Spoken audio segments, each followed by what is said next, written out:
Okay, it's 9 o'clock. Let's get underway if everybody's ready. Oh, there's Steve. There's Steve.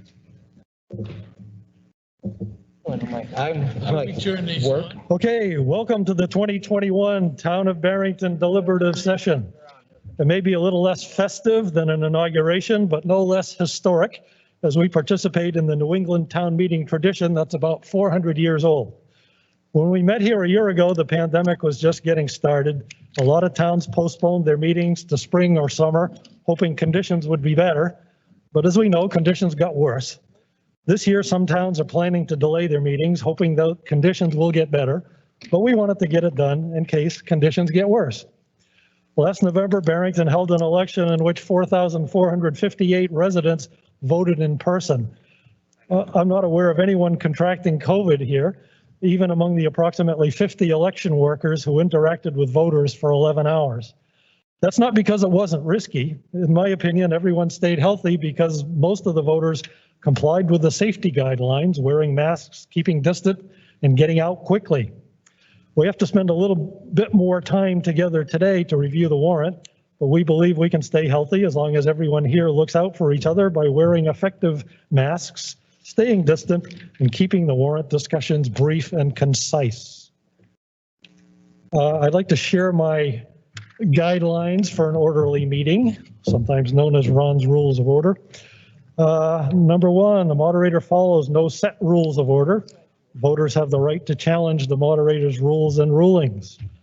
Number two, only registered voters, town employees, and the town's attorney will be allowed to speak. Number three, after an article is introduced, the Select Board and Advisory Budget Committee, known as the ABC, will be recognized first before any comments from the floor. Number four, the moderator may limit debate. Number five, comments should be concise and relevant to the article under discussion. Comments about personalities should be avoided. Number six, all debate and questions will be through the moderator. 7, speakers must be recognized by the moderator before speaking unless someone wishes to bring up a point of order.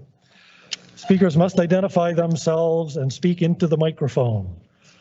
Number 8, complicated motions should be submitted in writing.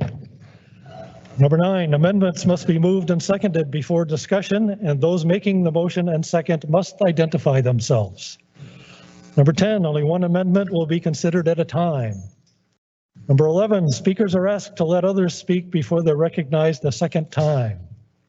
Number 12, to request a secret ballot, 5 or more voters in attendance must make the request in writing before a hand vote is called for.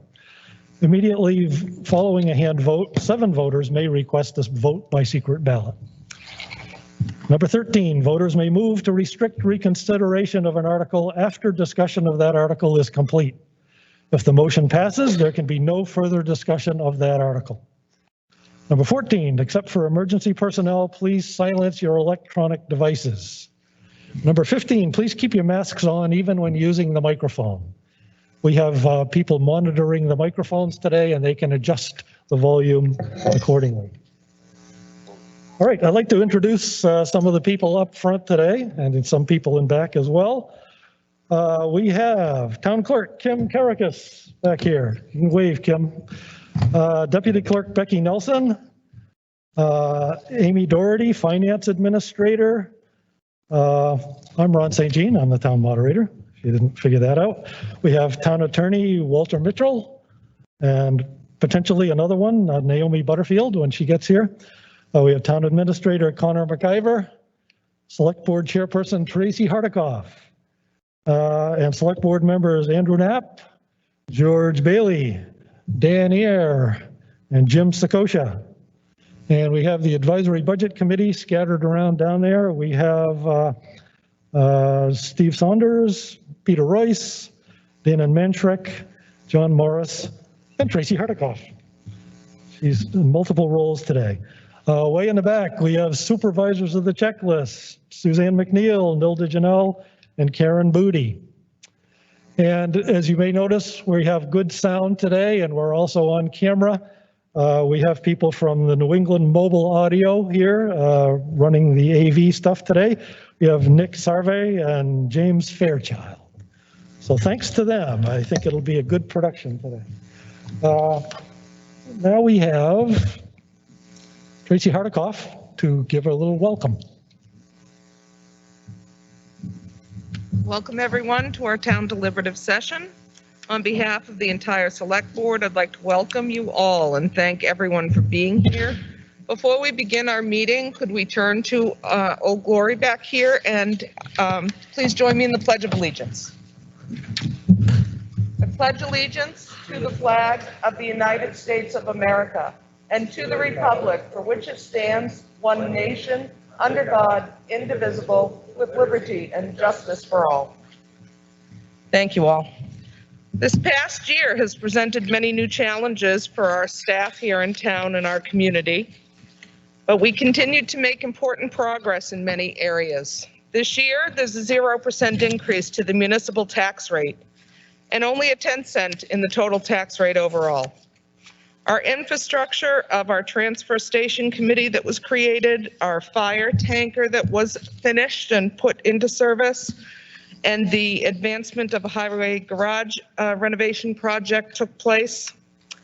We've had a high level of fiscal responsibility at the board level, with our advisory budget committee also providing tremendous effort and insight as we went about the budget process. We've received nearly $400,000 in grants and expended exemptions and credits, and we actually reduced the 2021 operating budget this year. That was very, very strongly in part by the approach that all of our department heads took going into the budget process. We were very appreciative of that in the time of COVID. We've had safety and resident focused response to COVID-19. Thank you for all of you for masking up today. I'll put my second mask on when I'm done speaking. We've had businesses do outdoor expansion, which required our different department heads to respond to that. And we've had a safe election where, as we know, we move people through as quickly and as socially distanced as possible. Most of us were here that day in a volunteer capacity, and it went extremely well. Our conservation group has completed the goodwill expansion process. We've had a forestry stewardship plan put into place, and we have had a Richardson Pond Dam review and a project for that put into the works. As far as transparency, our police department, who I think we've seen tremendous support for and respect so much, has put in body-worn cameras and all of the policies and procedures and training that goes with that. We've had virtual meetings. If you haven't watched them, they can be comical, but there's a lot getting done in those few short hours as well. We've had a lot of social media engagement, and for those of you that don't know, the town has created its own official webpage. So from now on, when there's questions, comments, or concerns, that's your go-to message that area. I think it's just Barrington, New Hampshire government, town government? Barrington, New Hampshire town government. Very good, thank you, Connor. Today, the select board is glad to present a warrant with broad support from both the select board and our advisory budget committee. Printed copies of the warrant, budget, and default budgets can be found at the registration table, and all warrant and budget details are also available online. The 2021 budget process started last summer with the department heads and the town administrator developing a proposal. Beginning in September, the select board and advisory budget committee reviewed, discussed, and deliberated each line item on the budget. We're proud to present to voters a budget with a decrease of 0.5%. This has unanimous support from the advisory budget committee and the select board. We recognize the financial strain this pandemic has had and placed on our community. We feel this operating budget balances the needs of our municipal government with the community needs for fiscal responsibility. I'd like to thank all involved in the hard work and the dedication through this year's budget process. In addition to the operating budget, we're also supporting many annual contributions to capital reserve accounts. This is to responsibly plan for future capital expenditures. We negotiated a mutually beneficial police contract with a minimum budgetary impact. We're continuing with incremental increases started in 2021 and will be supporting an increase to the service-connected total disability credit. Finally, we worked with the petitioner of Article 18 to develop a legal and mutually agreeable amendment which will ask voters to increase all veterans credit to $550 this year. Thank you again. We look forward to your questions and discussion this morning. On Tuesday, March 9th, all articles will be voted on at this Barrington Middle School from 8 a.m. to 7 p.m. Finally, I'd like to thank the many volunteers and employees for all of their service. Okay, Article 1 is election of offices. We can't do anything on that until March 9th. So we'll start with Article 2.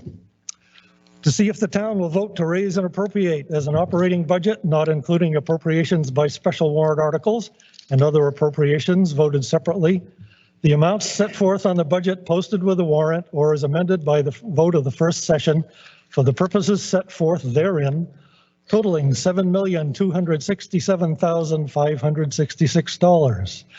Should this article be defeated, the default budget shall be $7,170,343, which is the same as last year with certain adjustments required by the previous action of the town or by law. Or the governing body may hold one special meeting in accordance with RSA 40:13, Roman numeral 10 and 16, to take up the issue of a revised operating budget only. Majority vote required. This article is recommended by the Select Board 5-0 and the Advisory Budget Committee 5-0. This article will have no impact on 2021 property taxes. Town Administrator Connor MacGyver will explain the budget. Awesome. So I'll certainly be brief because I know this has been a well-participated budget process. There's plenty of information available on the town website, and I'll make sure to make myself and the Select Board and Budget Committee available for questions or discussion. So just the highlights for review and discussion today. As you heard from the chair, the Select Board and Budget Committee are proud to present a budget decrease from the current operating budget of about 0.5%. That budget total is $7,267,566. One of the guiding principles of this budget process, which started much earlier in the year than previous years, has been the concern for revenue losses. So we didn't experience the kind of revenue deficits we thought we might in 2020, but we're still conservatively planning to see those revenues decrease in 2021. And the tax rate isn't just a factor of the operating budget, and we'll talk more about that in a second, but if your revenues come down, to maintain a stable tax rate, you need to bring appropriations down or find other opportunities for revenue. And so the no estimated tax impact of this budget is a factor of consideration for the appropriations, the operating budget, and also the revenue. And so I think that's an important point to make. And again, as the chair mentioned, a result of a lot of hard work, starting with department heads through the Budget Committee and the Select Board through this entire process. And we knew how important it was, especially this year, with the financial strain on the community and economy, to present a budget to voters that they could support. And we really feel like that's what this is, and we look forward to the community support on March 9th. So the default budget, as the moderator mentioned, $7,170,343. And again, this is the second year in a row where we have created a comprehensive web page on the town's website at barrington.nh.gov/2021 budget. If you haven't visited this page and you have questions, or you have friends or family that have questions, please direct them to this page. We improved the organization this year. We plan to make continuous improvements as we make this information available to residents. And so the contents of this webpage is everything that the Select Board and the Budget Committee used through the entire budget process. And so it's a really valuable tool in order to see the details that you might not see from a quick presentation like this or at the budget hearing. So, I mentioned the revenue sources and the impact the revenue sources have on our tax rate and the funding of government. I think this is a really valuable piece of information that community members should be aware of. Our local government, our municipal government here is funded through a variety of sources. Property tax is obviously the one that folks talk about most, but vehicle registration, fees for service, state and federal aid, and miscellaneous revenue also make up a portion of that. And so really the $7 million budget and additional appropriations we have, really only half of that comes from property taxes. A full quarter of that comes from vehicle registrations, which I know you're all familiar with. The fees for service, that 5%, is things like the bags you pay for at the transfer station or the fee you pay for a building permit. And that makes up about 5% of our total appropriations or total revenue sources. The state and federal aid, that 8% piece of the pie here, that's what we talked about most through the last year and looking ahead to 2021, because we really don't know what impacts the ongoing pandemic will have on the state budget and how they pass revenues down to the town. And so that 8% this year may be 7 or 6% next year. And we factored that into the budget process in order to make sure that we were compensating for the potential losses of revenue. There's ongoing conversations at the federal level of sending aid down to municipalities.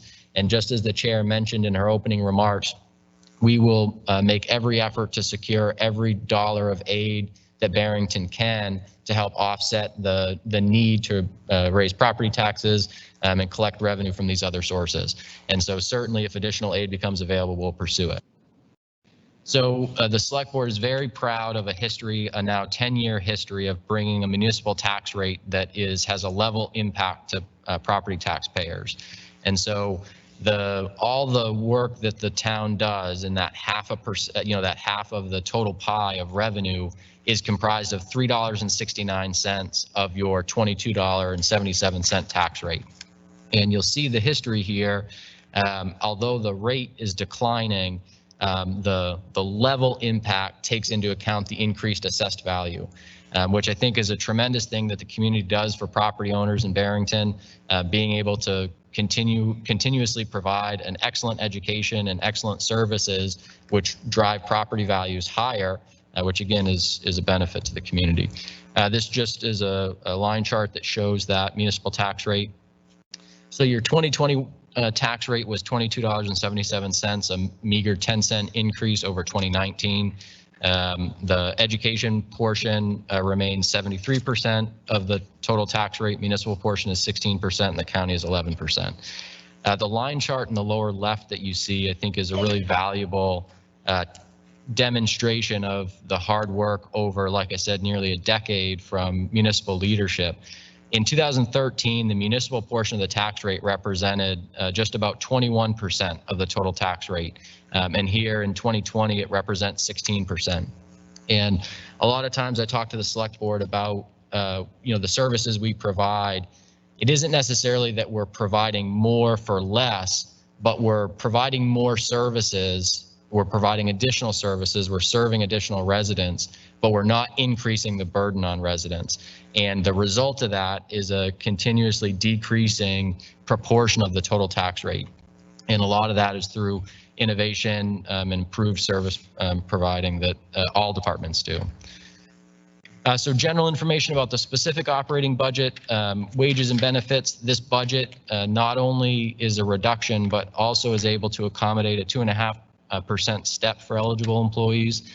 We were hit with two big increases on the benefit side this year. First, we're experiencing a 12.6% increase in health insurance. There's a 10% increase in New Hampshire retirement. It's actually a total of 20% increase. We'll experience that increase over 2 years. So we'll experience the first 10% increase this year and next 10% next year. You'll also see on the school side, they're impacted the same way by that New Hampshire retirement increase. And that's a large portion of the increase in their budget. And that's statewide. There's ongoing legislation that may try to address that, but it's not an easy problem to solve. The 2021 budget had some reduction of one-time expenditures from 2020, which is again part of the reason we were able to bring in a budget request that is less than our current operating budget. This, I think, is a really big one and shows a lot of hard work by both the road agent, Mark Morrow, his crew, the town's full-time employees, and also the contractors. We have about a $75,000 reduction in the winter maintenance budget just based on improved management and material utilization. So we're very proud of that, and certainly that was a contributing factor to this budget. Finally, there's funding for a partial statistical update. So again, I talked about how Barrington's assessed values continue to rise, and I truly believe that's a really positive thing for the community. But one of the drawbacks of that is our assessing department, their job is very simple. They need to make sure that assessed values match fair market value. And I'm sure all of you have seen homes in your neighborhood, or maybe your neighbors, or maybe you've sold a home, and the sale prices in Barrington continue to rise. Again, I think that's a factor of all the good work that the school department is doing, the town is doing, and otherwise. But it makes the town's job a little bit more difficult to keep the assessed values up with fair market value. And so that's what we're experiencing right now. Our latest equalized ratio was just under 90%, which means on average for the properties that sold in 2020, our assessed values were about 10% less than what they were selling for, which anybody that monitors the real estate market in Barrington, that's not a surprise to you, because that is what's happening. So it's really important that we keep the assessed values in line with fair market value to avoid big jumps. So there's funding to update those values.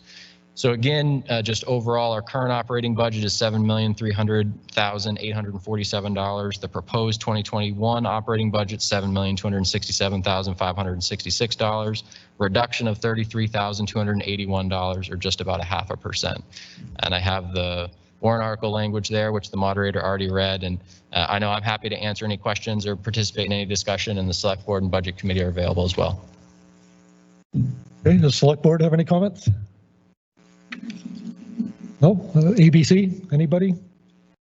Oh, anybody in the public have any comments on this article? Okay, seeing none, Article 2 will appear on the ballot as written. Article 3, to see if the town will vote to raise and appropriate the sum of $150,000 to be added to the Bridge and Culvert Capital Reserve Fund previously established. This sum to come from unassigned fund balance with no amount to be raised from taxation. Such funds may be expended for the purposes of the fund and may be used to apply for 80% state funding from the New Hampshire Bridge Aid Program for related work. Majority vote required. This appropriation is in addition to warrant article number 2, the operating budget article. This article is recommended by the Select Board 5-0 and the ABC 5-0. This article will have no impact on the 2021 property taxes. And Select Person Dan Ayer will speak on this article. This fund was established in 2013. The current balance is $122,900. Request contribution is $150,000. Purpose is saving for bridge and culvert projects, 20% matched, as stated. Funds from the state Bridge Aid Program. The planned future uses Lakes Oaks Drive culvert, which is a private road, and personally I do not support it. Young Road Causeway culvert is a town road. And Pond Hill culvert replacement, it's a town road. Okay. Any other Select Board comments? ABC have any comments? Anybody in the audience have any comments? Seeing none, Article 3 will appear on the ballot as written.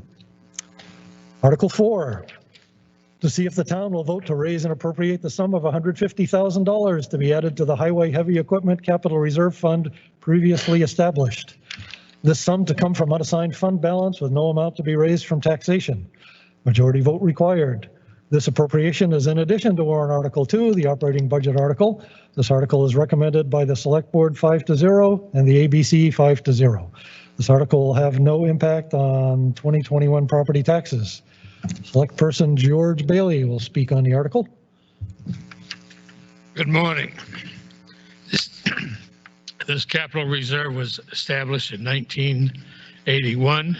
The current balance of the capital reserve fund is $91,881, and the requested contribution for that for this year is $150,000. And the purpose of that is savings for a highway department equipment purchases. Planned future use for this is to replace the 6-wheel dump truck, replace 1-ton pickup truck, replace a 30-year-old grader. If there's any, thank you. Any other select board comments? ABC comments? Any comments from the floor? Everybody's very quiet today. Okay, Article 4 will appear on the ballot as written. Article 5, to see if the town will vote to raise and appropriate the sum of $80,000 to be added to the fire truck capital reserve fund previously established. The sum to come from unassigned fund balance with no amount to be raised from taxation. Majority vote required. This appropriation is in addition to warrant Article 2, the operating budget article. This article is recommended by the Select Board 5-0 and the ABC 5-0. This article will have no impact on 2021 property taxes. Select person Tracy Hardikoff. Our fire truck capital reserve account was created in 1988. The current balance is $326,087. The requested contribution is $80,000. The purpose of this capital reserve is to save for large fire apparatus purchases. Planned future usage of this capital reserve are a 4x4 forestry truck, an F-450 ambulance, a Smeal pumper, an extended cab pickup truck, a Chevy rescue truck, and another Smeal pumper. So future usage of the capital reserve are well planned out into the year of 2032. Okay, any other select board comments? ABC comments? Comments from the floor? Rick Walker.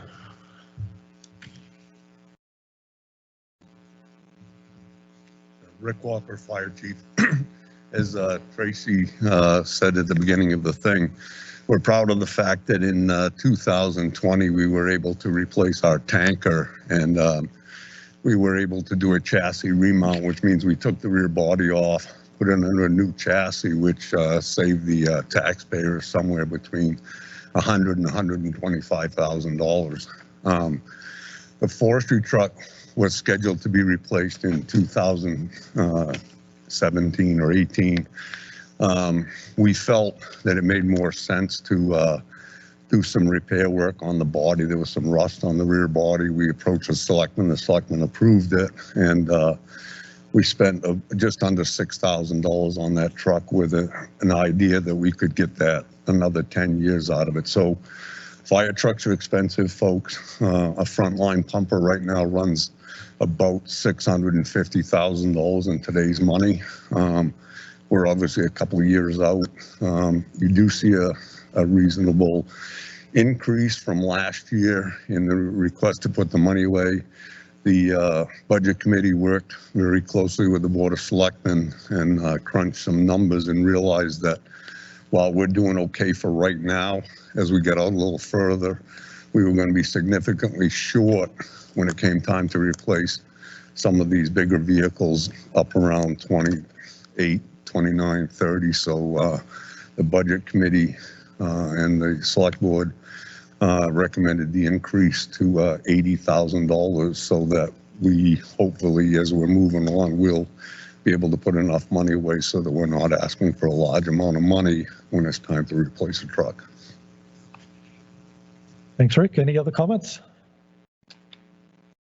Okay, Article 5 will appear on the ballot as written.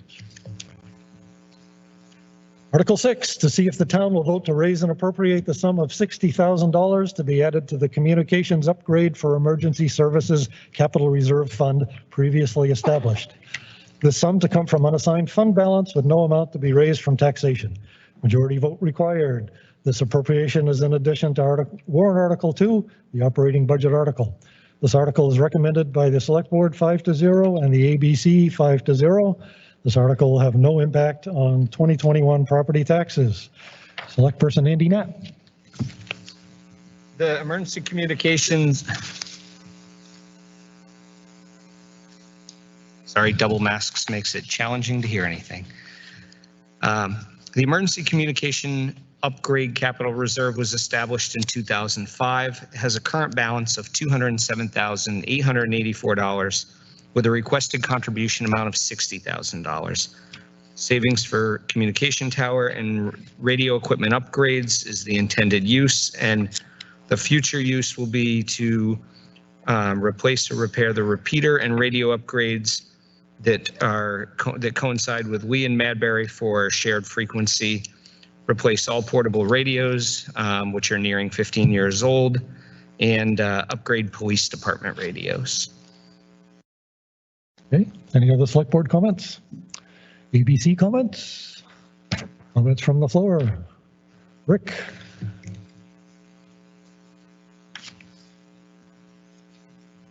Just to follow up with what Selectman Knapp said, we anticipate around $100,000 upgrade to our communication to try to make sure that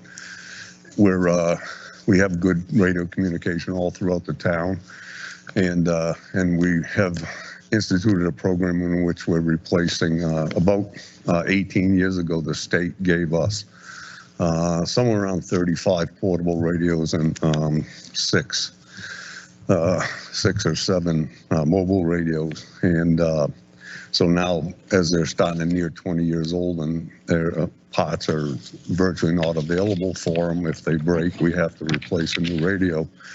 We've instituted a plan in which we're going to replace 5 or 6 portable radios a year, so that as these move out to 10 or 12 years old, we're not going to be, the town won't be faced with having to replace them all at once. And the other thing is, this capital reserve fund is also, when it was set up to include the highway department is considered emergency services. So we'll need to be doing, the town's going to need to do some work to make sure that the trucks, when they're out working, and especially in winter storms, plowing and stuff, that wherever they are in town, if they get in trouble and need help, that somebody back at the base or one of the other trucks will hear them. So this fund certainly would be available for highway as well. Any other comments? Okay, seeing none, Article 6 will appear on the ballot as written. Article 7, to see if the town will vote to raise and appropriate the sum of $32,000 for the purpose of purchasing an ultra-terrain vehicle and necessary equipment for fire and rescue operations. This special warrant article will be a non-lapsing appropriation pursuant to RSA 32:7, Roman numeral 5, and will not lapse until December 31, 2022. It is anticipated that $16,000 or 50% of the total cost will be donated from the Barrington Firefighters Association, with $16,000 to be raised by taxation. This article is contingent on the town receiving the donation.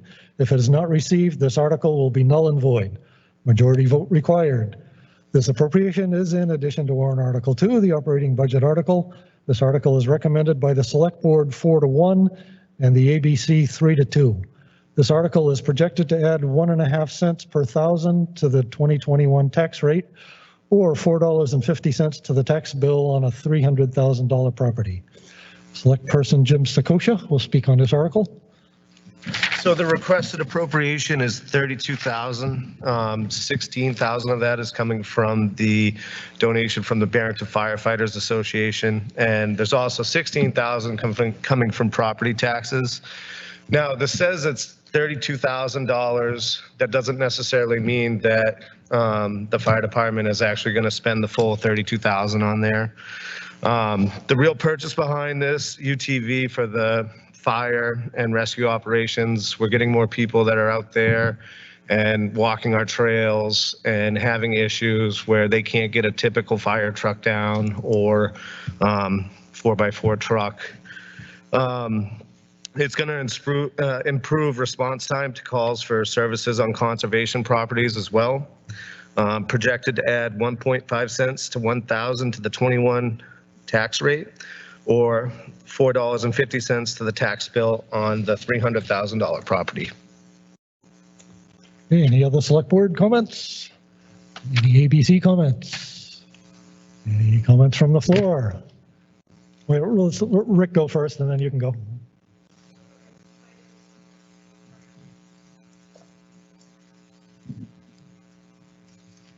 Rick Walker, Fire Chief and President of the Firemen's Association.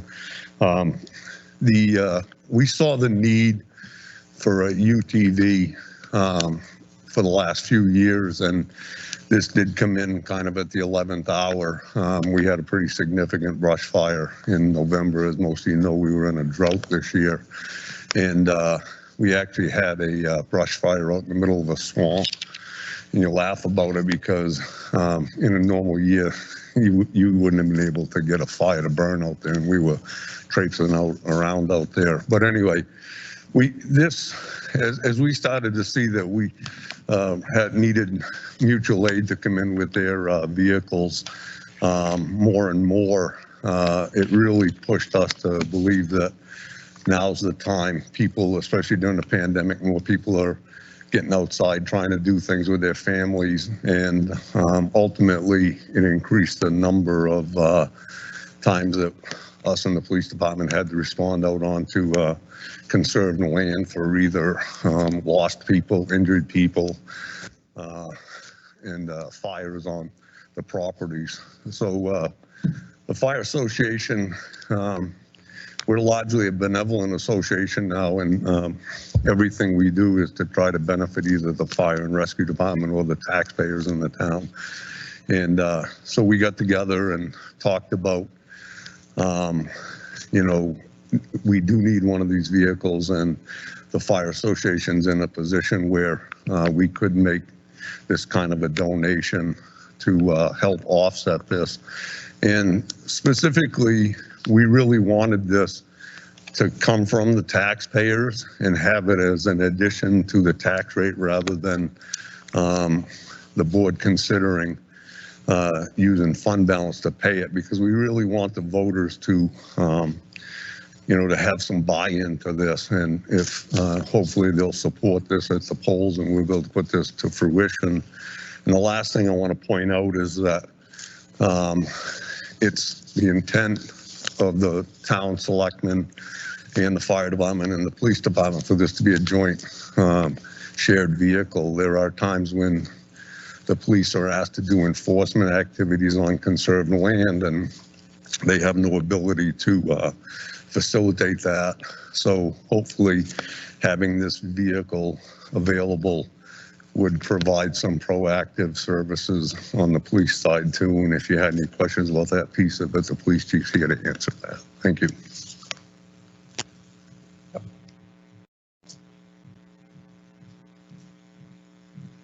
Good morning, Rebecca Butcher, Newbow Lake Road. Thanks, Chief Walker.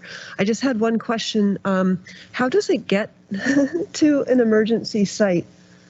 Does it require purchasing something else in the future to transport the vehicle out to conservation land and outer reaches? Thanks. Rick? Go ahead, Rick. Yeah. We believe that the $32,000 that's being appropriated for the vehicle will purchase a vehicle, will purchase an open trailer, provide some of necessary safety equipment, and potentially training as well. My intention would be to do the training part out of my budget, so we wouldn't take it out of that. But that $32,000 does include a trailer for the police and fire to halt moving around. Any other comments? Okay, if not, Article 7 will appear on the ballot as written.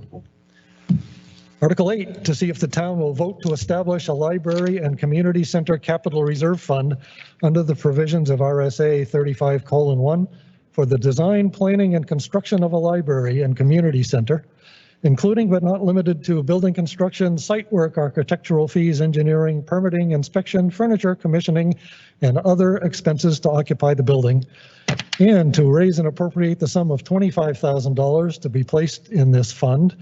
This sum to come from unassigned fund balance with no amount to be raised from taxation. Further, to name the select board as agents to expend from said fund. Majority vote required. This appropriation is in addition to warrant Article 2, the operating budget article. This article is recommended by the Select Board 5-0 and the ABC 3-2. This article will have no impact on 2021 property taxes. Select Person George Bailey will speak on this. Good morning. The request for this appropriation is for $25,000. The purpose is for design, planning, and construction of a new library and a community center. What this is going to allow us to do is to turn around and put money aside so that we can use it, and also it'll help defer the cost. I will say that the library trustees, the board, and the town administrator put a lot of time in to come to this figure and the verbiage that's being used here.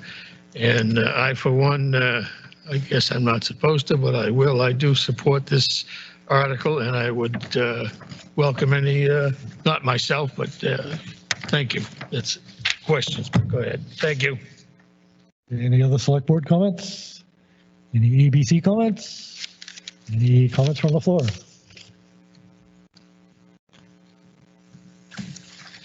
Good morning, Rebecca Butcher, New Bow Lake Road. Thanks, Selectman Bailey. I would like to propose an amendment to this article, just making a small change about 2/3 of the way through, where it says further to name the select board as agents to expend from said fund. I would like to put forth an amendment that would say further to name the trustees of the Barrington Library as agents to expend from said fund. Okay, do we have a second? Okay, one more time. Anybody second this motion? May I provide a reason for this, and maybe that will help? I'm sorry, I can't hear you. May I provide a reason why we would like to change this, and that might help with the... Point of order, motion has been approved. We would discuss that Okay. after it's seconded. If it's not seconded, we don't discuss it. Rick? All right, Rick Walker seconds. All right. Okay, now, excuse me, George, did you have a point of order? I had a point of order, was taken care of because the motion was seconded. Thank you, Mr. Moderator. Okay, Rebecca, go ahead. All right, I think we would like to change this because I think our understanding is that it would be appropriate in line with previous warrant articles and capital reserves for the body that is closest to where this money is going to be spent to have the agency to expend from said fund. It's a relatively small amount. The purpose of this article is to try to defer some of the costs as we move forward with our project. We've heard from the voters the last couple of years a lot of support for the library initiative, but recognizing that the bond articles in the past that we've put forward have been viewed as perhaps too expensive. So we're trying to begin to find other strategies to reduce the costs of purchasing or building a new library, but we would like the trustees to have the authority on how to expend this relatively small amount for the design and planning phase. Thank you. Are there any other comments on the proposed amendment? Andy?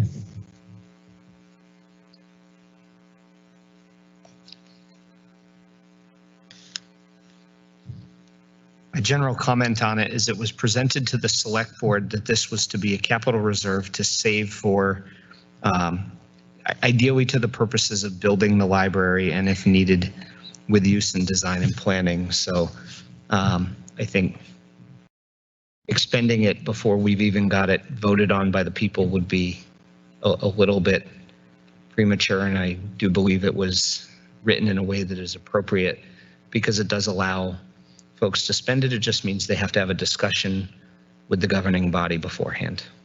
Thank you. Tracy? One of the primary purposes of placing this before the voters is we wanted the voters, and I say we, I'm representative of one of 5 on the select board. We wanted the voters to know that the select board is certainly, from an infrastructure perspective, extremely supportive of what needs to happen in the town of Barrington in order to keep the infrastructure moving forward. By placing this warrant article, in addition to putting aside funds for potential reboot of the design to scale it down slightly, is also the intention to gauge the public support for the project. We need to put this forward in order to say to our residents, infrastructure is important, future buildings are important. We want you to know that we support that infrastructure, but we also need our town residents to make the decision and weigh in on what our future looks like. And so placing this in front of them allows them the opportunity to use their vote and, as a majority, voice whether this is a project they're going to continue to support. This is one select person's opinion. Okay. We have another select person wanted to speak? George? Yes, my comments were taken up by Tracy. It's really something we want the public to have input in, and I just agree with everything that the chair has said. Thank you. Hey, Rebecca? Thank you all. Thank you all. You've been very supportive. I want to make clear that we actually have quite a lot of money right now from donations, and so we're not planning to spend this $25,000. So I'm sorry if I misled us in thinking that. I think we were just recognizing that we already have a governing body, the trustees of the library, and so it's just interesting to see that the select board assigned themselves the agency to expend this in the future, and I'm just advocating for us to think about using the governance structures that are already in place for the library to have the power to determine when it's best for them to put this money forth. That's all. Okay, any other comments on the proposed amendment? Peter? I'm sorry, I can't hear you.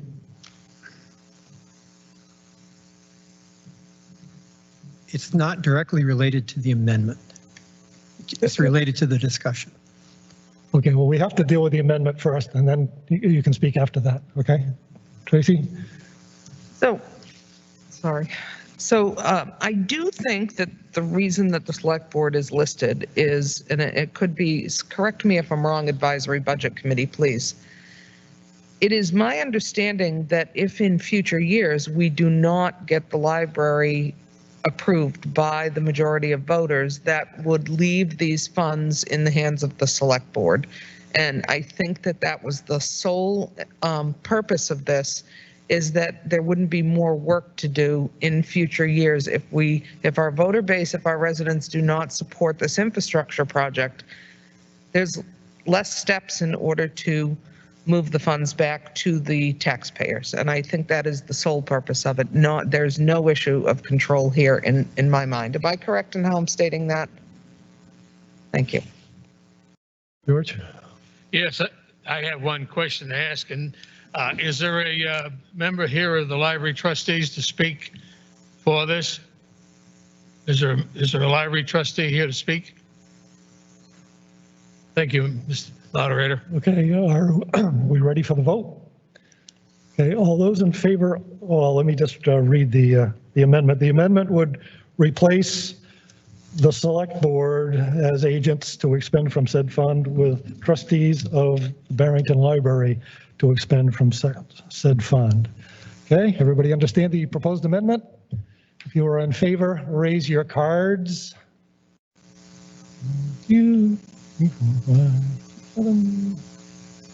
Okay, thank you. All those opposed, raise your cards. The amendment fails. Okay. Any more discussion on this article? Article 8. Peter?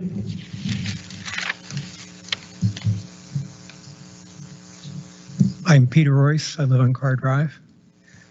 Just to clarify the discussion that we've just heard, the ABC as a group thought that this ought to come from raising taxes.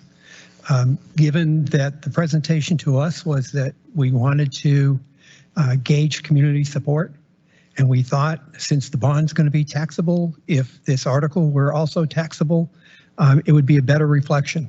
So anyway, the board didn't agree with us. That's life. But I just wanted to make sure for the record that we're noting that the ABC thought this should be taxable if indeed one of the objectives is to gauge community support. Thank you, Peter.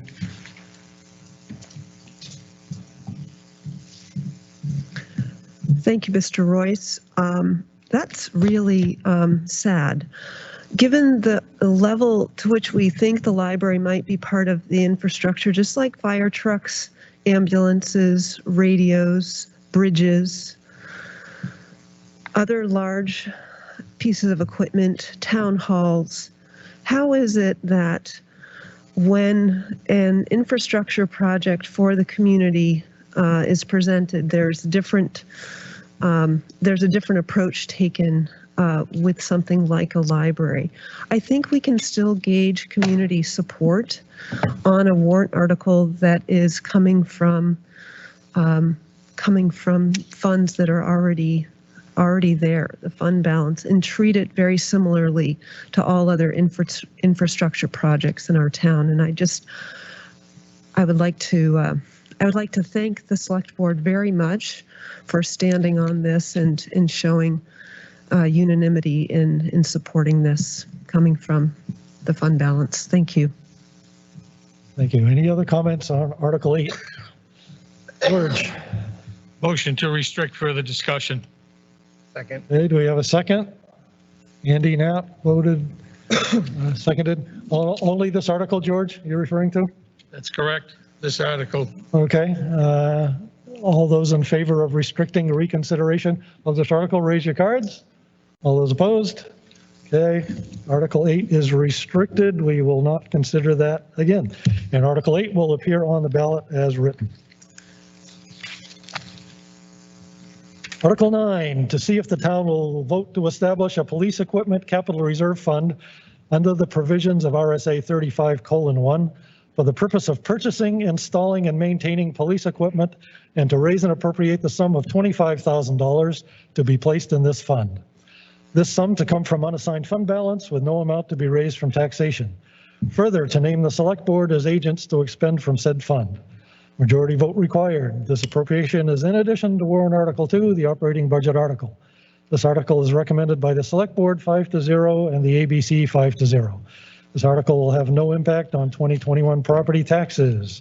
Select person Andy Knapp. Yes,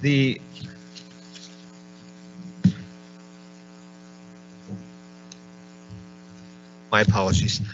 The Police Equipment Capital Reserve request appropriation of $25,000 is to be utilized for the purpose of saving for large equipment purposes so that we don't have ebbs and flows in our budget.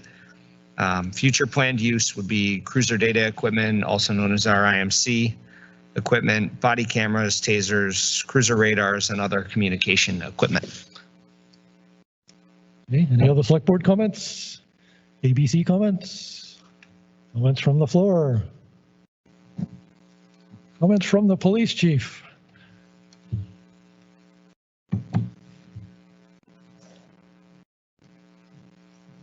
As much as it pains me to stand at the podium and talk to Rick, the one thing that the fire department has done much better than the police department over the years is look forward by using the capital reserve projects. In my career, I've noticed technology increasing tremendously. And at this point, I believe it's fiscally irresponsible for us not to take a step like this. When a mobile data terminal itself is in excess of $5,000, I don't want to be coming to the town later on when one breaks. So it was spelled out very good by Select Person Knapp, and I'll leave it at that. George, why don't you introduce yourself for those people who don't know you, those thousands of people at home that are For those who don't know me, I'm Police Chief George Joy. Okay, thank you. Any other comments from the floor? Okay, if not, Article 9 will appear on the ballot as written. Article 10, to see if the town will vote to raise and appropriate the sum of $25,000 to be added to the dam repair engineering replacement capital reserve fund previously established. This sum to come from unassigned fund balance with no amount to be raised from taxation. Majority vote required. This appropriation is in addition to warrant Article 2, the operating budget article. This article is recommended by the Select Board 5-0 and the ABC 5-0. This article will have no impact on 2021 property taxes. Select Person Dan Ayer. Yes, this was established in 2017, warrant article number 34. The current balance is $65,958. The request contribution is $25,000. The purpose is repair, engineer, and replace town dam. The planned future uses New Hampshire DES requirements improvements to Swains Dam. There is a list of stuff that needs to be done this year. And this is not to be confused with Richardson, Goodwill Richardson, which conservation is privately funded out of their own budget. Thank you. Okay, any other select board comments? ABC comments? Comments from the floor? Okay, seeing none, Article 10 will appear on the ballot as written. Article 11, to see if the town will vote to raise and appropriate the sum of $10,000 to be added to the Fire and Rescue Equipment Capital Reserve Fund previously established. This sum to come from unassigned fund balance with no amount to be raised from taxation. Majority vote required. This appropriation is in addition to warrant Article 2, the operating budget article. This article is recommended by the Select Board 5-0 and the ABC 5-0. This article will have no impact on 2021 property taxes. Select Person Tracy Hardikoff.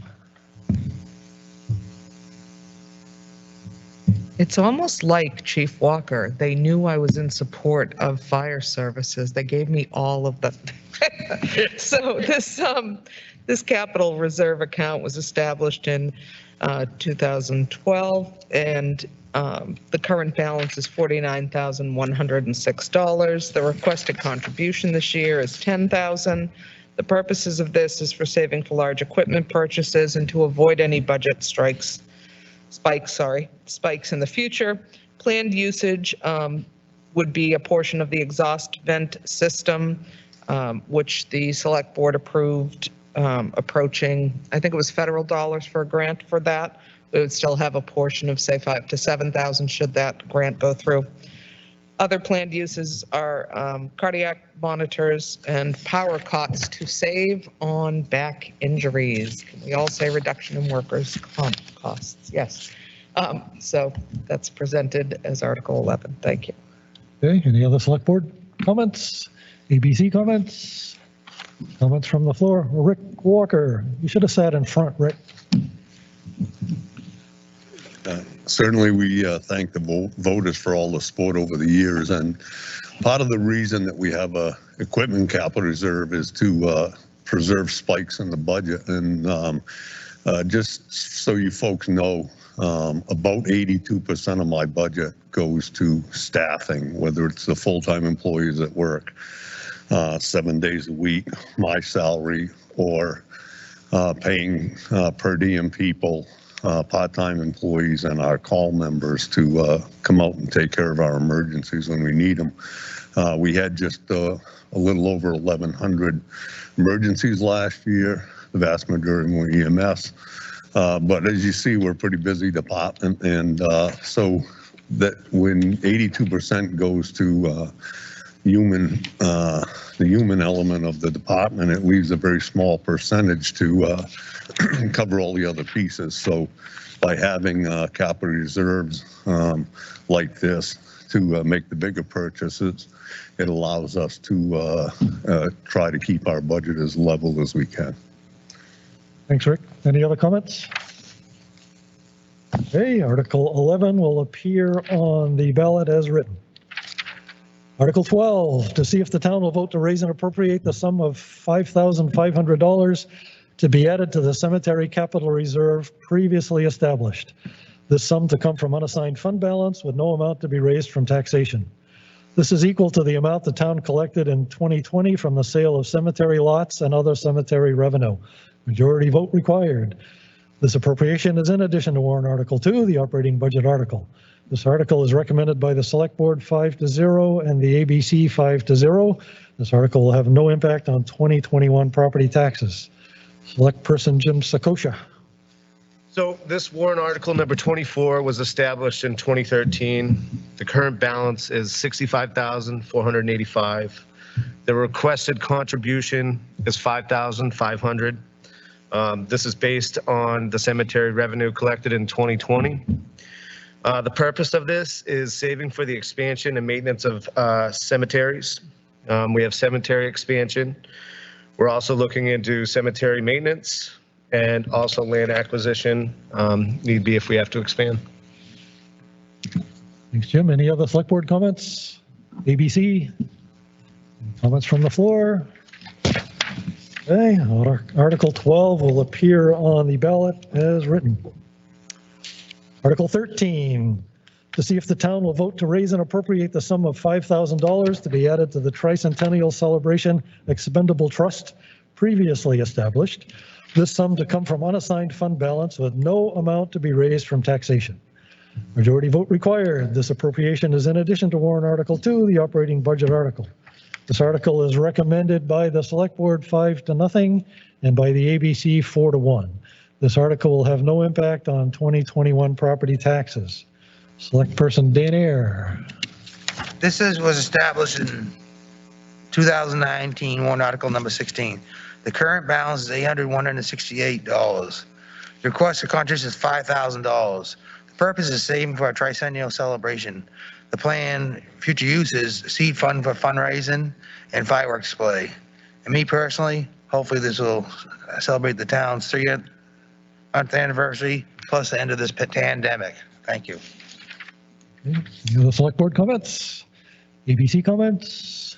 Comments from the floor? Okay, Rick.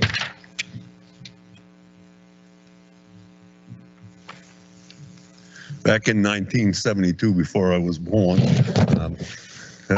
had a 250th. Can we confirm that?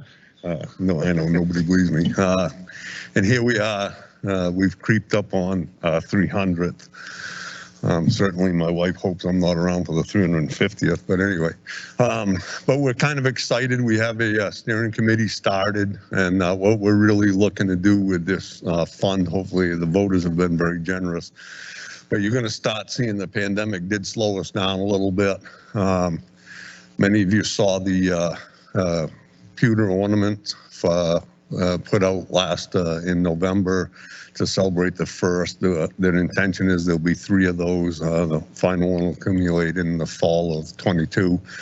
But we do propose a big celebration. A couple of things we've got going on right now is the town was established, I believe it was May 13th, 1722. But whatever, it's middle of May. We're going to work with the Board of Selectmen to see if they'll potentially hold a select board meeting on that night, in which we'll have a ceremony to celebrate the, we'll probably read the articles of incorporation for the town, but that'll be kind of a little bit of a thing to recognize the actual date in which Barrington was granted the townhood. We do anticipate a parade. We're going to try to get as many people involved in that and some type of a big celebration accumulated with fireworks sometime during the summer. And then we want to work with the different groups around town, the recreation and schools and stuff like this, to try to have at least a little something every month. So pay attention to social media. We're getting ready to crank up. We're going to need more help, and we will be reaching out to people to give us a hand. And every one of us believe that 2022 is going to be an awesome year for the town of Barrington. Thanks, Rick. Any other comments on Article 13? Okay, Article 13 will appear on the ballot as written. Article 14, to see if the town will vote to raise and appropriate the sum of $3,000 to be added to the Library Technology Capital Reserve Fund previously established. The sum to come from unassigned fund balance with no amount to be raised from taxation. Majority vote required. This appropriation is in addition to warrant Article 2, the operating budget article. This article is recommended by the Select Board 5-0 and the ABC 5-0. This article will have no impact on 2021 property taxes. Select person George Bailey. Thank you. This article was established in 2010 with warrant article number 15. The current balance is $4,597, and the requested contribution is $3,000. Purpose of this is savings for the library technology improvements. Future use include the IT infrastructure, staff workstations, and customer workstations. I will say to you that I am the Select Board's representative to the library trustees meetings or whatever, and I have to tell you that the trustees and the librarian have been very, very careful on what they spend this money for. So I feel good in saying to you, would you please consider this and approve this? Thank you. Thanks, George. Any other select board comments? Yep. Jim? I think this is a great step for the library, because if we look at our day-to-day, everything's going more technology-based. Really in support of this.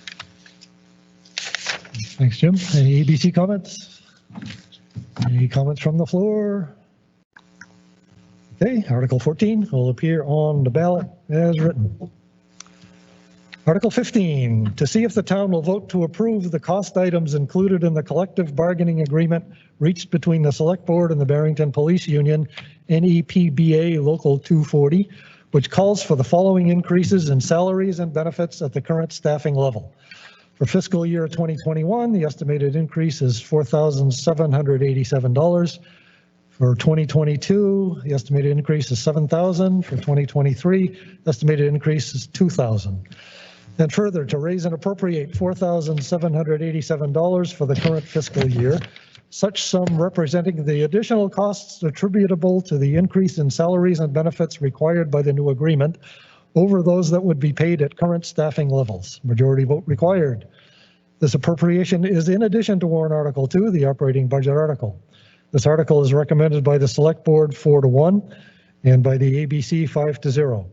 This article is projected to add 0.5 cents per thousand to the 2021 tax rate, or $1.50 to the tax bill on a $300,000 property.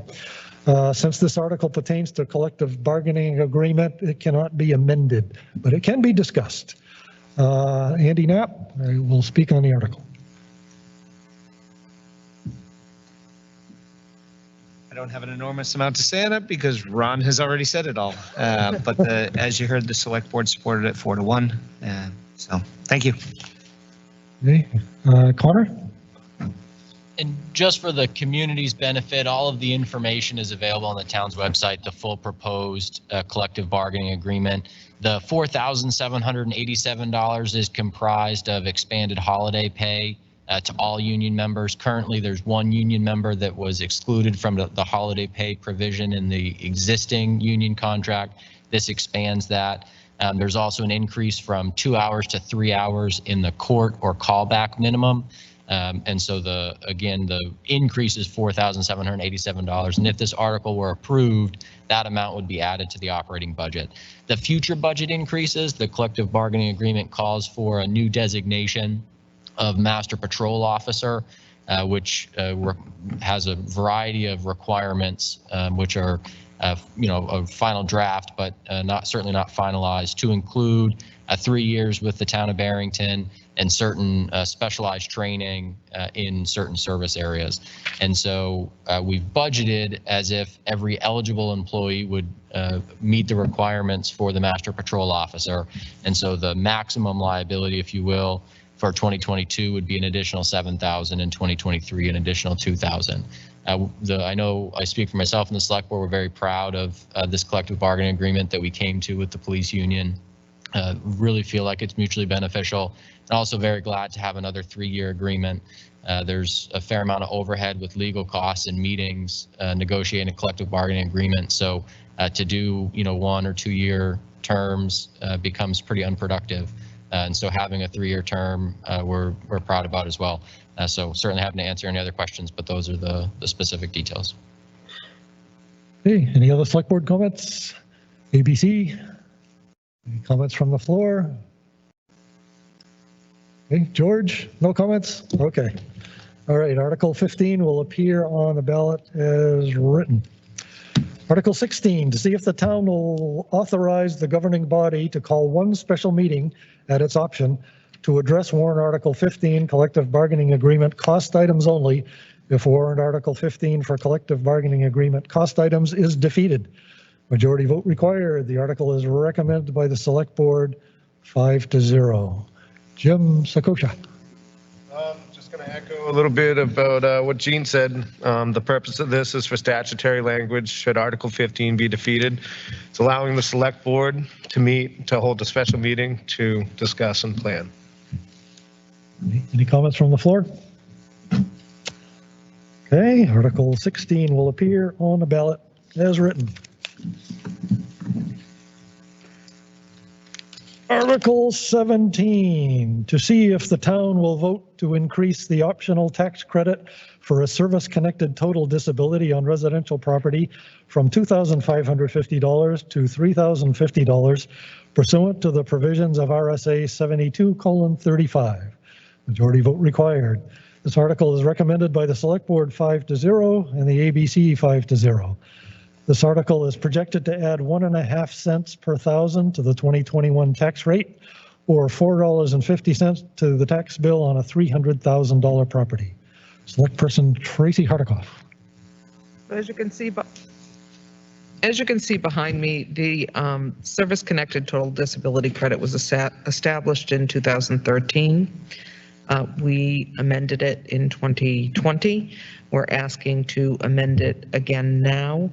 The goal of this increase, while we cannot govern future years with the current select board or current warrant articles, but the goal is to get this fund to $3,250.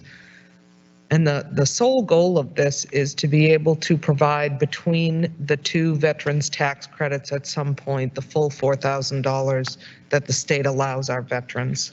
I can speak as a family that contains a veteran, and certainly can also thank one of our board members who is also a veteran, that I think that this is a very important warrant article, and I hope we receive support from our voters on this. The proposed modification, again, was started last year, and it is to be a tiered increase to get to the $3,250. Incremental changes help us to address this in a way that does not have a strong impact on the rest of our town residents, and certainly still honors those that have served, which make up approximately just 1% of the United States population. Thank you. Any other, George? Thank you very much. So everybody know I am a veteran on this board, and I also have Article 17. I use Article 17. I want everybody to realize that we have 41 families in the town that utilize this, and it really is a point of survival for some of these. So I would ask you to have careful consideration of this and look into it. Thank you very much. Okay, ABC, have any comments? Anybody from the floor have any comments? Yes.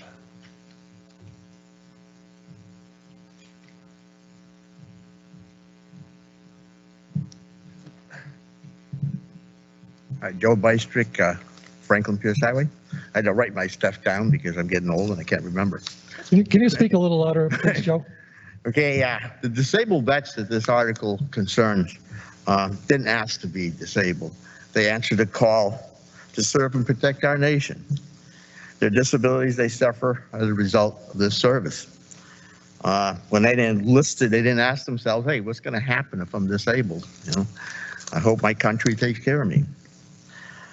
Some of their disabilities are visible and some aren't, but they deserve any help they can get. A lot of them, the money they get from the disability is their only income. They can't work because of their disabilities, so that's it. A lot of them are struggling to make ends meet, and in this struggle, a lot of them give up and resort to suicide because that rate is alarming in the whole country. Some of them won't even admit they're disabled because they're afraid that this community will place a stigma on them, and they don't want that. I've met vets that are in that situation. And I think it's our duty to provide it this any way they can. Don't forget that they didn't ask to do this. They didn't ask to be disabled. What they did, what was required of them, and the situation they're in is not their own.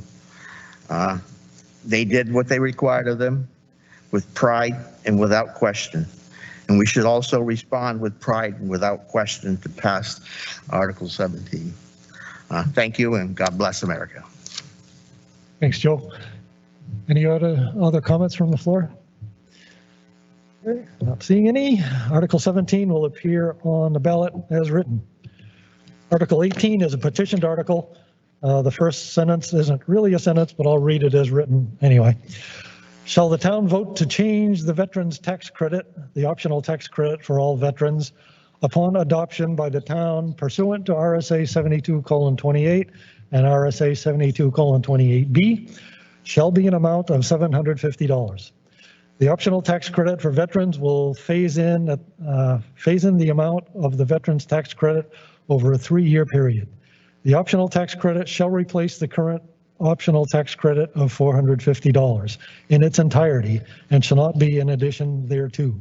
Majority vote required.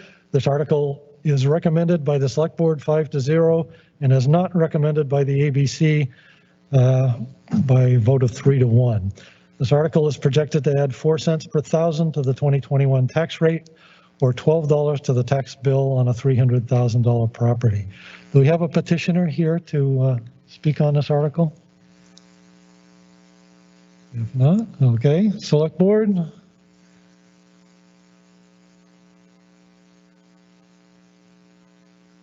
Okay, so one of the things that the Select Board is always tasked with is ensuring that any petitioned warrant article's language is legal.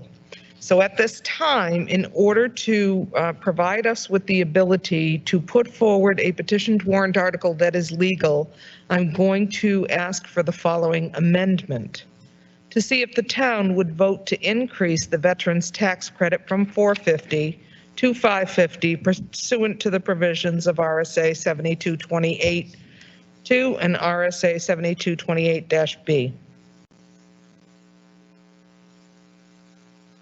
This would allow us to present a legal petitioned warrant article. And this, your proposed amendment would replace the entire original proposed article, right?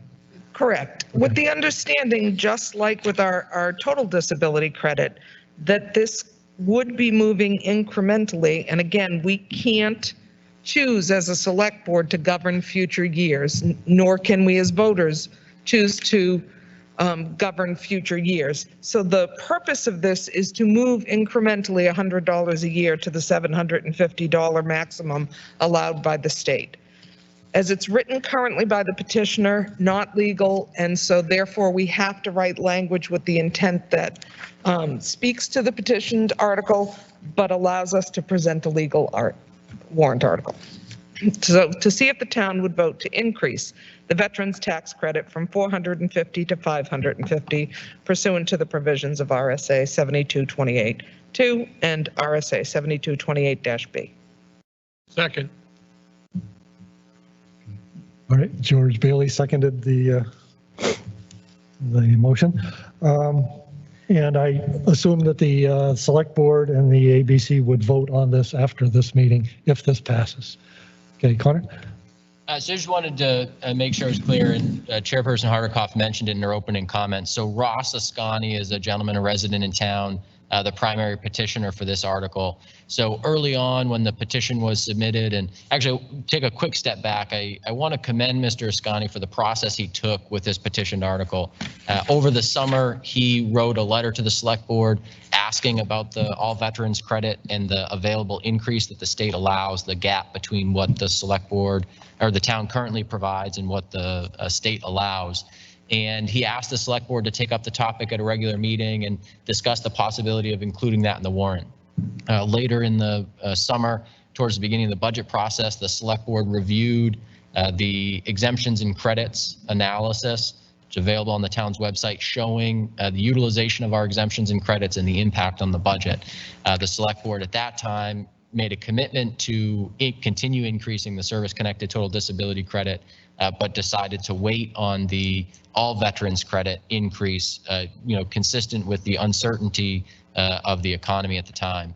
So at that time, we notified Mr. Ascani, and he pursued the petition warrant article process, which we helped him with, and he presented that petition warrant article.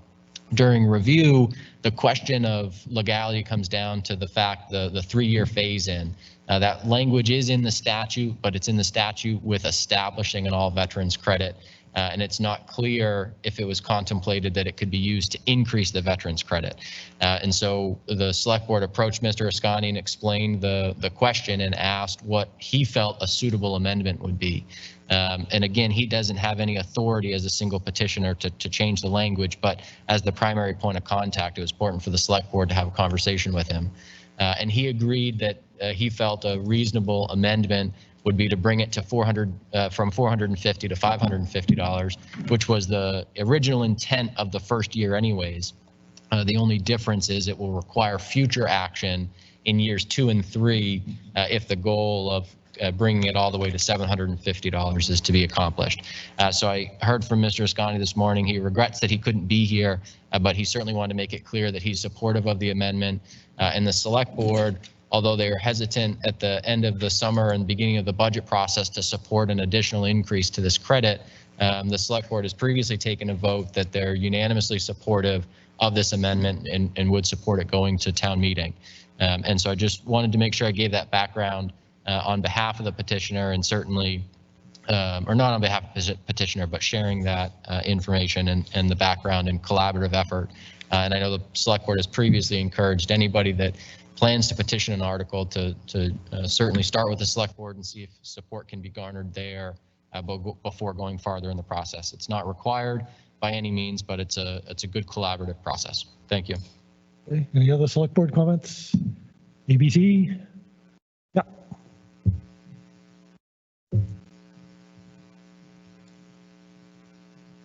Steve Saunders from the ABC.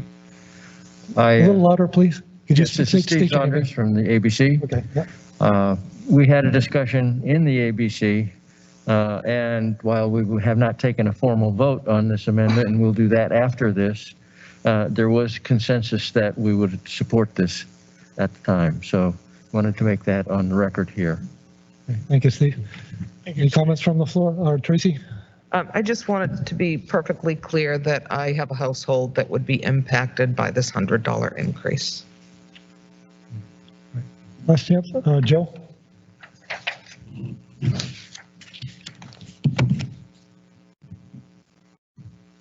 Just have a comment on the cost. At the 750, you had 4 cents a thousand.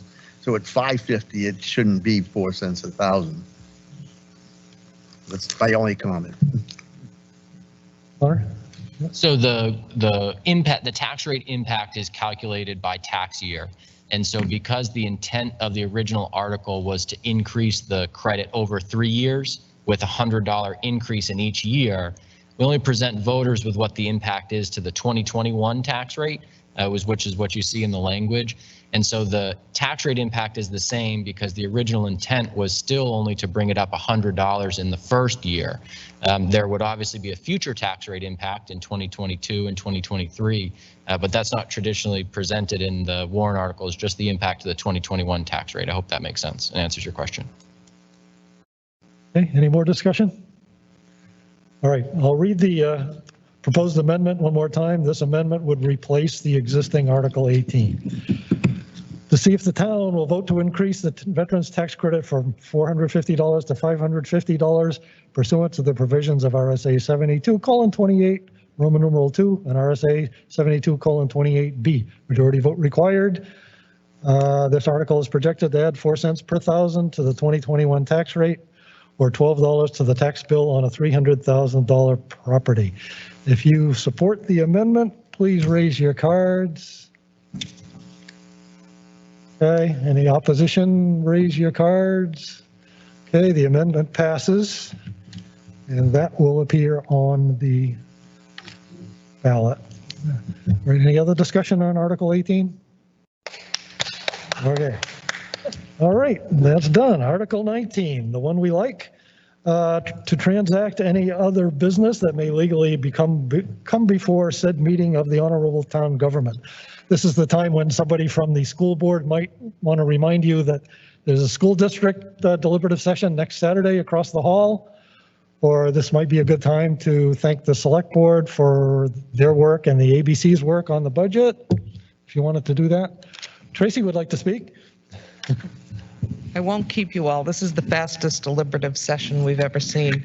I am not running for re-election, but I wanted to thank the community for placing some faith in me over these past 3 years. It has been a tremendous amount of work and also extremely rewarding to do this work. And I wanted to speak because 51% of our population is female. And I think it's important that we encourage the women in this community to step up as business leaders, town leaders, volunteer leaders, to consider running for positions. I've been very lucky to serve on a diverse board with some tremendous expertise, so I thank you all for that. And it's been both fun and rewarding. And then I also want to encourage all of the rest of the 49% of the population to consider continuing to use gender-neutral language when we talk about leadership and roles. I think when we say select board and we say select person, and as simple as saying firefighter or police officer, we begin to encourage that other 51% to step up in their leadership roles and serve. So thank you again. And I'm very excited this is the shortest deliberative session we've all seen. Thank you. Right. Select person Bailey. Thank you very much. I would like everybody to realize that Tracy Hardikoff has been a welcome change to our board. She's brought a lot to it, not always on a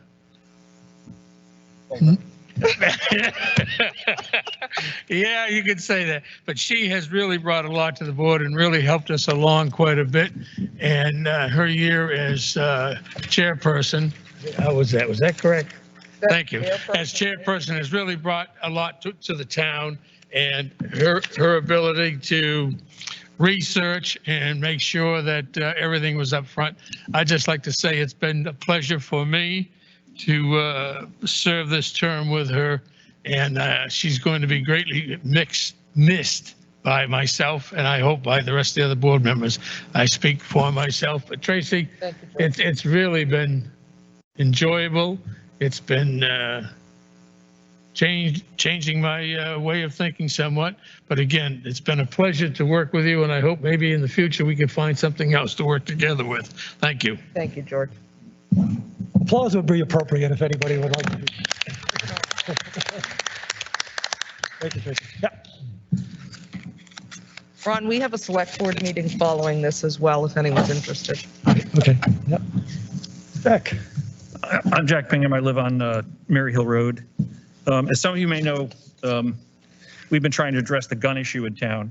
And if you'll just indulge me for a minute, I have a letter that I'd like to read that I'm sure the selectmen have heard, but hopefully those listening at home will hear as well, because it points rather dramatically to the problem. Greetings. I'm writing in hopes that you can resolve a problem we have with a property owner on our street. This owner has been discharging firearms at a surprising amount. He'll shoot guns of all types between 30 minutes to the entire day right beside our property. There were several days over the summer where he shot continuously for almost 5 hours straight. Quite a change of pace for the quiet we enjoyed before we moved here. Since his property exists within a congested area, none of the adjoining 6 properties, us included, are further than 300 feet from him. We are also gun owners. We enjoy the right to shoot on our property, but the volume of noise we're experiencing with our neighborhood is above and beyond the normal scope of gun noise people deal with. It's extremely bothersome to the neighborhood, and 2 neighbors have already moved due to the noise. One woman had to put her dog down because the noise caused them to have massive seizures. I have small children and livestock. I'm concerned for their safety as well as their health.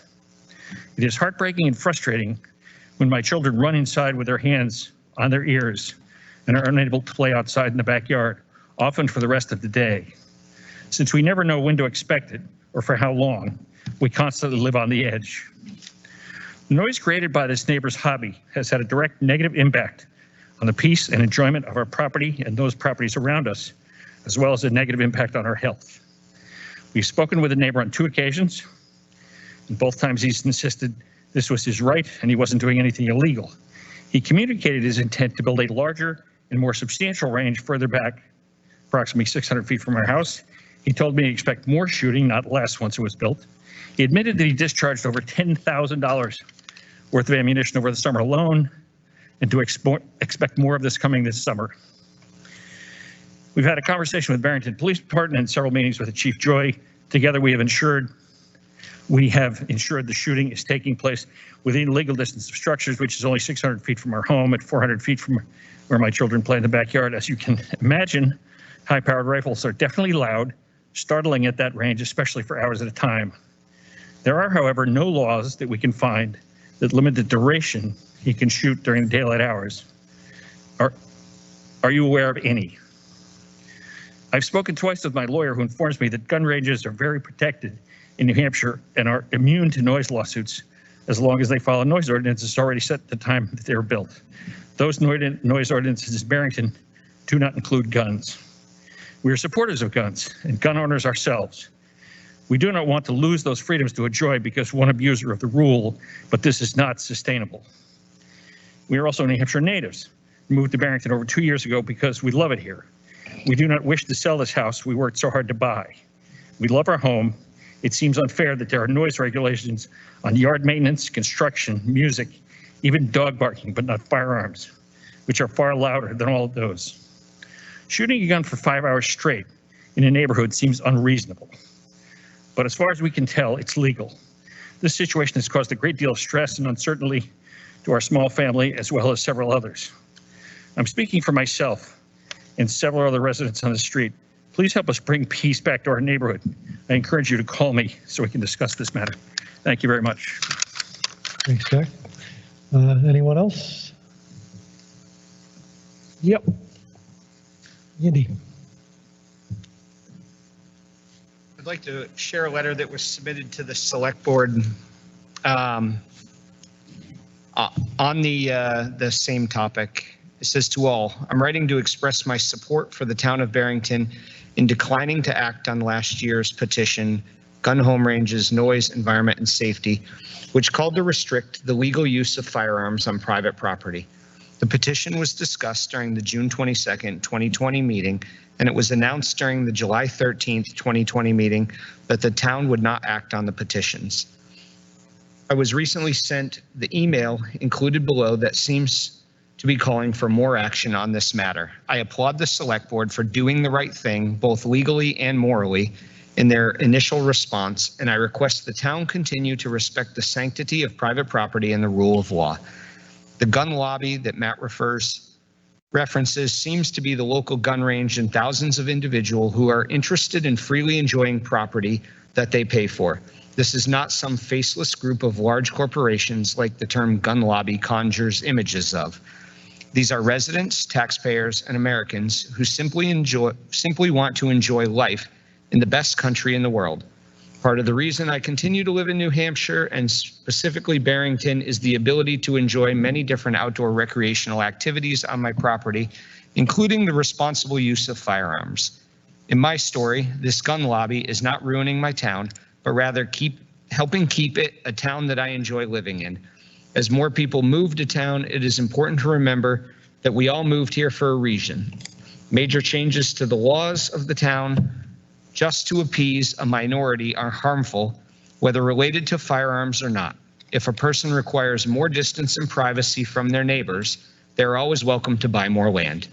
We did extensive research before purchasing our property to ensure it would meet our needs both now and in the future.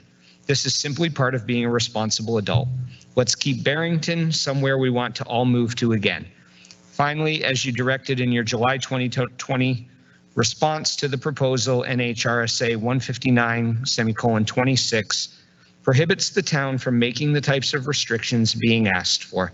I would ask that the town continue to respect that law and avoid implementing any backdoors to violating the law, such as overly restrictive noise ordinances or environmental protection tactics that might technically comply with the letter of the law, but directly violate the intent. Please continue to dismiss these dead on arrival proposals as expeditiously as possible. Thank you for your time. Okay, any other discussion? Yeah, Rebecca?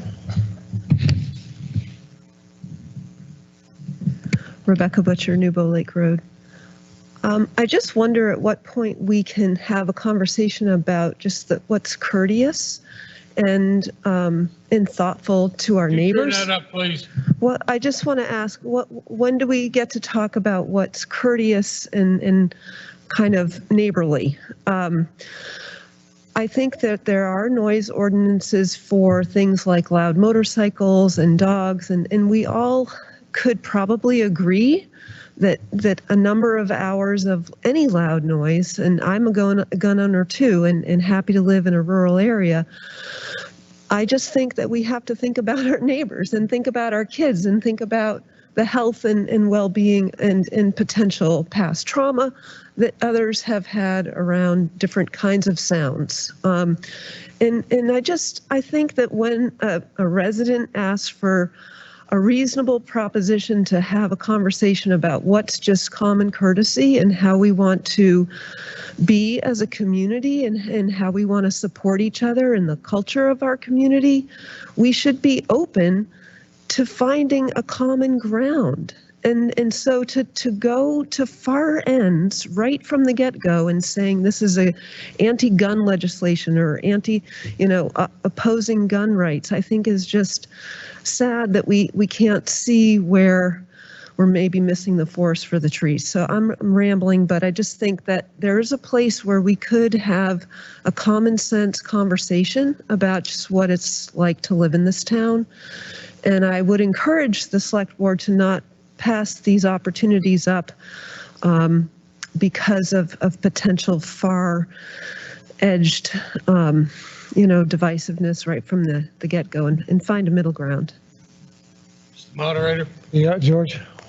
Thank you very much. George Bailey, I live on Chesley Drive. I would like everybody to realize that last January of last year, the House up there in Concord voted expedience to law not to consider the law that was before them, to consider to change the law that we are currently under right now that gives them complete control over guns, bow and arrows, slingshots, and the other type of weapons. So they have taken all that authority and kept it to themselves. There's nothing we can do to make a change to it. We can go out and make recommendations as was presented to us and ask individuals if they can please be a little bit more considerate and what have you. But as far as the law goes, the state has complete control of it and they were not going to change it. It was House Bill 1500 and something last January, and I apologize because I tried to find my notes that I had on it from last year and I couldn't find out exactly what the House bill was, but they refused to take it up to make the changes. And Mr. Town was a representative and he was there at the House. How he voted, I don't know, but at least it was brought up there and didn't come forward. So please bear that in mind. The state has tied everybody's hands with it, and they've also made a special notice in that law that noise cannot be part of what we can do if it has anything to do with the weapons. Thank you. I'm sorry for that. Thank you. Okay, I think Jim was next. Hold on a second, Jack. To echo a little bit of what George has stated, it's a Second Amendment when it comes down to it. So other things that got mentioned like motorcycles and house building, those really aren't in the amendments for noise. I think a big thing that I'm seeing in Barrington is when we have issues with our neighbors and we don't get along, people would like to come up with rules so that rules can get in place and everybody follows. But I think if we try hard as citizens, both of you guys are both gun owners, and if your neighbor shoots, be like, hey, Daryl, let's get together and maybe let's shoot a little bit, and then build a relationship with your neighbor, love your neighbor, help your neighbor out and create a relationship. And I think that's going to make for a better, greater Barrington. Connor? So just wanted to make two quick notes. First, regarding the residents who have approached the town, whether through the police department or the select board, raising concerns with their neighbors and disputes between neighbors. I want to make it clear and certainly encourage anybody who's having concerns and feel like they need assistance to reach out. And these concerns aren't something that the town immediately dismissed. It isn't something the police department immediately dismissed or the select board immediately dismissed. You know, the specific letter that was read before the group today, the family involved in that has had 3 meetings with the police department, working out the details and understanding, taking the time to understand the details of the complex situation going on. And the police department, you know, doesn't just involve themselves in the criminal investigation and activities. And so when neighbors in Barrington call the police department and ask for assistance, the police department does what they can every single day and goes above and beyond to help reach a resolution or at least diffuse situations and disputes between neighbors. And specific to the families involved in the situation cited, that's what's happened time and time again. I think the premise of, you know, people ought to just be good neighbors is tremendous. And I think that's, you know, now is as good as opportunity as ever to remind folks that that should be at the forefront of what everybody does. And I think what, you know, over the summer when the select board took a very thoughtful approach to reviewing petitions that they were presented and evaluating what the role of municipal government was, I think the result of that might not have been satisfactory to some who felt like it's the local government's job to institute rules or police this more specifically. But the select board's thoughtful approach, in my opinion, was protecting the town's interest. And, you know, part of that was a legal review of what is the role of the select board. And so, or the municipality. And so I'll read a quote from a legal opinion we received, which is regarding the regulation or involvement of a municipality in gun use. It says this is a pretty strict area of the law in that municipalities really have no ability to regulate firearms. Municipalities have the authority that is expressly given to them, and on this issue the legislature is very clear that it is only the state that can regulate the sale, use, possession, etc. of firearms. RSA 159:26. The state also retains the power regarding hunting. In the end, the only real option is for the police to offer some training and usage, as I heard was suggested in this situation. And so one of the initiatives that the select board arrived at over the summer when the petitions were originally presented was what can a municipality do and what role do we have? And it's certainly nothing that can be mandatory, but even prior to these conversations, at least one select board member, and there had been conversations about the police department offering a gun safety or gun rules program. I know there was some conversation of, you know, encouraging the women in the community to participate, you know, maybe specialized programs, but also everybody. And so one of the things that came out of the conversation over the summer was encouraging the police department to develop a curriculum for a gun safety program that can be offered to residents and really as an education tool. Now, again, that's not something that you could require an unruly neighbor to participate in, but I think it helps educate, you know, everybody in the community and create that opportunity. And I think that is something that the select board felt the local government could have a role in this situation more specifically with. And so those plans got derailed a little bit with COVID, but the police department has been reviewing, you know, nationally accredited curriculum for presenting a program like that. And they certainly intend to offer that, you know, offer that program to the community in the future. And so I just want to make sure that it's clear to the community that this isn't something that the select board saw across their table and immediately dismissed, or more specifically, that any resident that brings a concern to the town is immediately dismissed, because in large part, that's my role in the community, that when folks reach out, that they know that they're heard and they know that the concerns that they've raised have been considered or are being considered. And that doesn't mean that the answer I give folks is always the answer that they want to hear, but I take pride in the fact that folks receive an answer and receive the level of detail. So if they're open to it, they can understand the complex factors at play. And so specific to the gun issue, I've responded to many residents who have either been personally impacted or have heard of somebody that's been impacted. And I've shared the variety of information that's available. And to the folks speaking, I don't know if I've communicated with either of you, but I'm happy to provide the same response provided to other community members. So thank you. Hey, Jack. I'd just like to clarify one point. The primary intent of our petition was to suggest that the town form a committee of gun owners and non-gun owners to have a rational discussion about the issue in the hopes that some gun owners would talk some other gun owners into being responsible citizens. We never suggested gun laws. We never suggested anything else. It was just to form a discussion to try and get people to be more reasonable. Tracy? So in response to that, I'm a trained facilitator through New Hampshire Listens through the Carsey Institute. And I personally reached out to see what the cost would be for New Hampshire Listens to facilitate a project like that. And based upon what it would have cost, because what you always want in a situation like that is facilitators that are leading a group with information that is completely non-biased, and also providing that facilitation with complete lack of bias. And so you do have to step outside the Barrington community in order to have that type of process take place. It is extremely cost prohibitive to create that type of group. We can go back to the table and consider it again, but I would ask this.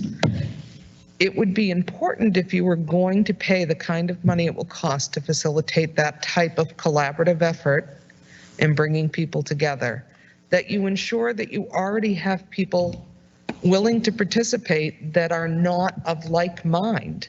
Because if you're not bringing together people who have a different perspective than the 115 or so individuals that signed the petition, then you're not likely to have an outcome. So so just understand, please, it was not ignored, it was explored. Well, again, for the record, we heard from several gun owners who were interested in participating for exactly the same reasons, to try and bring some reasonable discussion to the problem. So it's not that we couldn't find them. We know we've been approached by several. Okay. All we're suggesting is a conversation. Okay, Andy? And this should be the last comment on this topic, and then we shall move on. My comment on it is it's a two comments here tied to it. The first one is the language that was brought forward absolutely proposed the addition of suggested gun laws. And I would gladly go back and review the minutes where that was brought up, because it did suggest a committee, but it was for the purpose of amending laws and regulations for the town. The other item, as the young lady brought up, was this is about common courtesy. If this is truly about common courtesy, then this is not the forum that we're having common courtesy at, because it's not shared respect for the entire town, and it's not shared respect for the neighbor that has an issue with it. And I can tell you, based on the conversation that I had with the woman whose article that Mr. Bingham, or a letter that Mr. Bingham read, in my conversation with her, when someone brings up the fact that, well, we talked to the lawyer, I don't know how you feel about that, but I would feel probably pretty well backed against a wall if my neighbor's talking to a lawyer about the items that I'm doing. So when we talk courtesy and shared mutual respect, as Mr. Sakosh also brought up about building a relationship and a bridge, getting there actually involves real work and a real effort to make that happen. And I implore everyone in this town to put forth that effort to find that common ground and courtesy without adding overly burdensome and extenuating regulation, because I don't feel over-regulating any place is good for the people of this country. And that's where I will end it. Thank you. Any other topics anybody like to discuss? If not, just hope the people at home have had a positive experience. This is, I believe, our first ever live stream of a deliberative session. Hope it went well. Thanks to New England Mobile Audio for making that happen. And I think we're ready for a motion to end the meeting. So moved. Rick Walker, I think, made the motion. A second from George Bailey. All those in favor of ending the meeting, raise your cards. Anybody that wants to stay the rest of the day, raise your cards. Okay, the meeting is ended. Thank you for coming. Select Board, you're having a meeting. Always the last word. Yep. Yeah, I did too.